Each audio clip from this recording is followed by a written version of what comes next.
Le Barça gagne 3-0 face à l'Atlético Madrid à l'extérieur au Wanda. C'est tout simplement fou.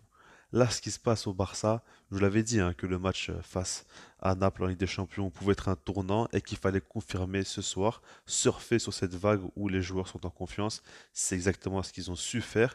Et là, attention à la suite. Attention parce que si on continue comme ça, je ne vais pas m'enflammer et commencer à dire de grandes choses, mais en tout cas, ce qui est sûr, c'est qu'on pourrait prendre du plaisir en regardant cette équipe-là. Ça faisait longtemps que ce n'était plus le cas, et on pourrait voir de beaux scores, etc.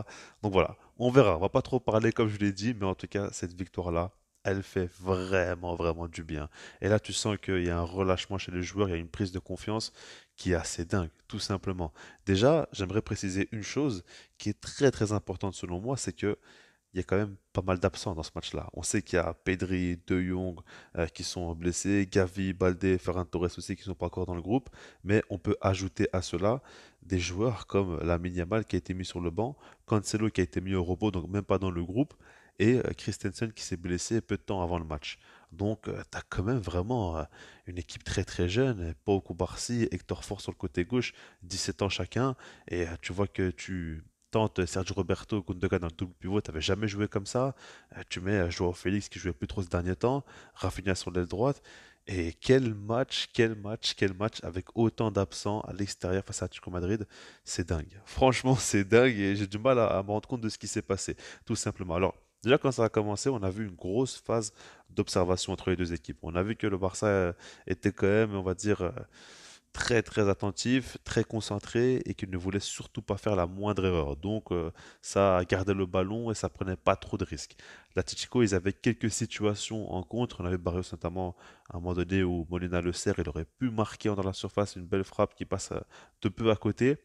Le Barça, on a vu une tête de Rafinha notamment, mais pas grand-chose non plus. Et ça a été un match assez ennuyeux pendant un long moment, hein. Justement, hein, jusqu'à ce que Joao Félix euh, marque encore un but. Lui, vraiment, c'est dingue comment il y a des matchs où tu te dis, mais c'est pas possible, quoi. C'est un top joueur, il est hyper talentueux, vraiment, il est impressionnant. Et il y a des matchs où il est invisible, on comprend pas.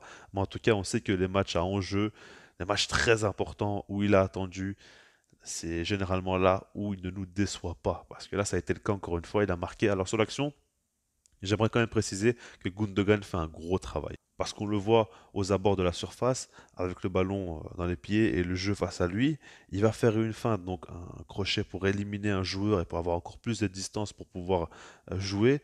Et là, il va faire tout simplement une très bonne passe pour Lewandowski dans l'intervalle. C'est rare qu'on le voit faire des passes aussi tranchantes comme ça. Là, il a pris des risques et ça a marché. Puis Lewandowski, lui, fait un gros travail. On va y revenir plus tard, hein, ce Robert Lewandowski. Ne vous inquiétez pas, vraiment, j'ai dit beaucoup de mal de lui, mais là, sur ce but, ce qu'il fait, et même sur ce match en général, c'est fou. Donc là, voilà, il fait un très beau travail Lewandowski. Il arrive à servir Jean Félix et la finition. Là, elle me plaît beaucoup sa finition parce qu'on voit qu'il frappe en une touche, mais c'est très surprenant. Même quand tu regardes les ralentis, tu sais pas trop comment il a fait pour frapper aussi vite. C'est vraiment très fort. Mais ce que j'aimerais aussi préciser, c'est l'entente et la compréhension très rapide entre Lewandowski et Joao Félix. On voit que c'est Lewandowski qui a pris le couloir gauche et Félix qui a pris l'axe. Alors que d'habitude, c'est l'inverse dans le positionnement. Mais là, on voit des joueurs qui pensaient uniquement au jeu et pas à leur position. Et ça, c'est très important aussi. Et c'est là que le Barça, on va dire, a su fluidifier son jeu parce que ce n'est pas resté rigide et au contraire, on a vu du mouvement et de l'imprévisibilité dans les positionnements des joueurs, ce qui a compliqué la tâche aussi à l'Atlético Madrid. Maintenant, voilà, ce but-là, tu le mets en fin de première période, ça fait du bien, mais le truc surtout, c'est que tu arrives en seconde période et tout de suite, tu marques. Lewandowski, il perd pas beaucoup de temps, hein. Dès la 47e minute de jeu, il va marquer un but et sur l'action, on voit que c'est une perte de balle très haute d'Atlético Madrid. Alors certes, c'est De Paul qui fait une grosse erreur individuelle, mais quand on regarde aussi le pressing du Barça, déjà face à Naples était très bon. Là encore une fois, ça a été le cas et il pose des problèmes aux équipes. Et donc là, c'est important de le prendre en compte. Donc tu vois que Rafinha peut récupérer le ballon très haut sur le terrain et franchement, il m'a surpris quand même, hein. Quand il fait cette petite pichenette là pour Lewandowski, alors que de base c'est vraiment le joueur qui se précipite tout le temps, qui réfléchit pas plus que ça. Mais là, il a joué mais avec un calme, une sérénité assez dingue. Il te fait une petite pichenette pour Lewandowski, et lui, Lewandowski, ce qu'il fait, est-ce qu'on se rend compte que il s'est vraiment rendu la tâche très compliquée avec son crochet qui l'emmène très loin du but sur le côté droit. Il est vraiment dans une position pas du tout favorable pour tirer, et pourtant il va frapper, il va marquer en poteau rentrant.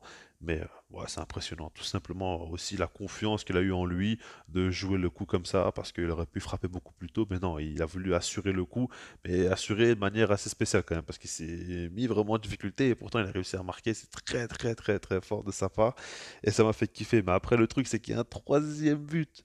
Et là, encore une fois, Lewandowski, encore toi. Parce que quand on regarde, Gundogan est impliqué sur l'action. On le voit, il fait une passe longue vraiment très très intéressante. Mais Lewandowski, ce qu'il fait, quand même, encore une fois, techniquement, c'est bon, balle au pied, comment il avance. Et puis le centre sur la tête de Fermin Lopez, la précision aussi est très très bonne. Fermin Lopez qui marque de la tête, les gars. Est-ce qu'on se rend compte de ce qui se passe? Mais Fermin Lopez, franchement, j'aimerais dire aussi que c'est une très bonne chose pour lui, qui marque encore une fois, parce que c'est un joueur qui vraiment ne compte pas les efforts. Il va faire une débauche d'énergie à chaque match qui est très très impressionnante.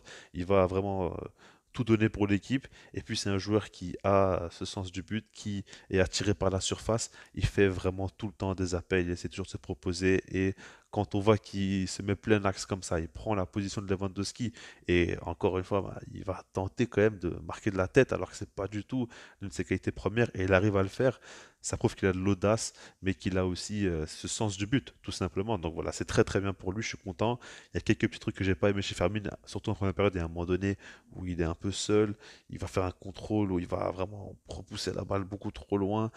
Des fois, il y a quand même des conduites de balle qui sont pas top de sa part. Techniquement, il peut faire beaucoup mieux. Et des fois, tu sens qu'il est un peu en dessous. Il y a un moment donné aussi, il veut tenter une pichenette pour Lewandowski. Il y avait une action magnifique où Rafinha joue parfaitement le coup. Il fait le décalage à droite.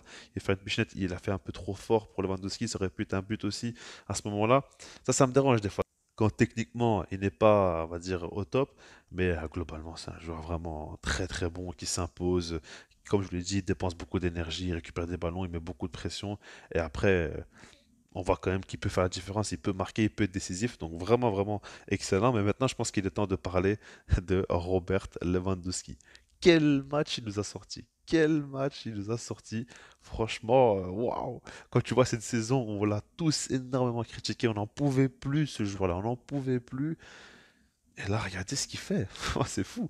Parce qu'en fait, Lewandowski, ce qu'il faut comprendre, c'est que pour moi, hein, c'est un top joueur, top numéro 9. Et par rapport à ça, ce que j'attends de lui depuis son arrivée au Barça, hein, je ne parle pas que pour aujourd'hui, c'est que il marque un certain nombre de buts parce que c'est un attaquant, c'est un numéro 9, ça c'est sûr et certain, mais qui participe au jeu et qu'il arrive tout simplement à fluidifier le jeu de l'équipe. Et là aujourd'hui, c'est la première fois que je l'ai vu autant participer, être autant, on va dire, présent.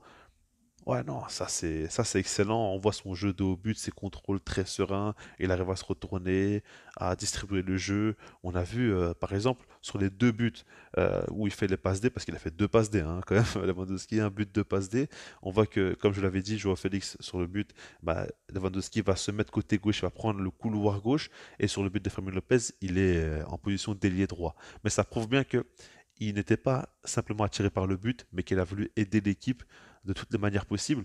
Et ça, c'est bon. Ça, c'est fort parce que techniquement, il est très bon. On le voit. Mais c'est juste que des fois, il se complique trop la vie ou il veut trop faire la différence par lui-même et se mettre dans une bonne position. Alors que des fois, jouer par ses coéquipiers, c'est mieux.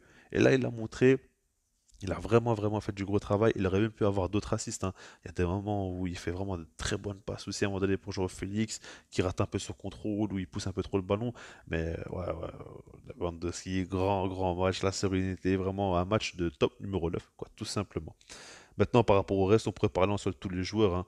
Mais moi, je pense surtout qu'il faut parler de Xavi, de ce qu'il met en place. Il faut parler aussi de l'équipe. Il faut parler d'une chose aussi qui est très importante, c'est qu'on a vu le Barça galérer un petit peu, mais rester très patient, très calme. Et ça, c'est important parce que moi, je trouvais que le Barça, ces derniers temps, il y avait aussi un côté où les joueurs ne croyaient même plus vraiment en eux-mêmes. Il y avait une perte de confiance, ok, mais il y avait une perte de confiance en le système, en les idées de jeu de Xavi, j'ai l'impression. Et ça fait que les joueurs se précipitaient toujours un peu trop et voulaient faire la différence de manière individuelle. Et ça a gâché un petit peu beaucoup le système mis en place par Xavi. Et là, aujourd'hui, on a vu que dans un premier temps, oui, les joueurs ont répondu présent individuellement. On l'a vu, Lewandowski, Gundogan aussi, il a vraiment fait un très gros match. Ah, ils ont tous été très bons, un coup Barcy comme d'habitude, tout ce que vous voulez. Mais on a vu voilà, beaucoup de patience. On a vu que les joueurs ont cru en eux et on a vu qu'ils se sont fait plaisir sur le terrain, quoi, tout simplement. Donc c'est de très très bon augure pour la suite. Je laisse là-dessus, puis sinon moi je vous dis peace.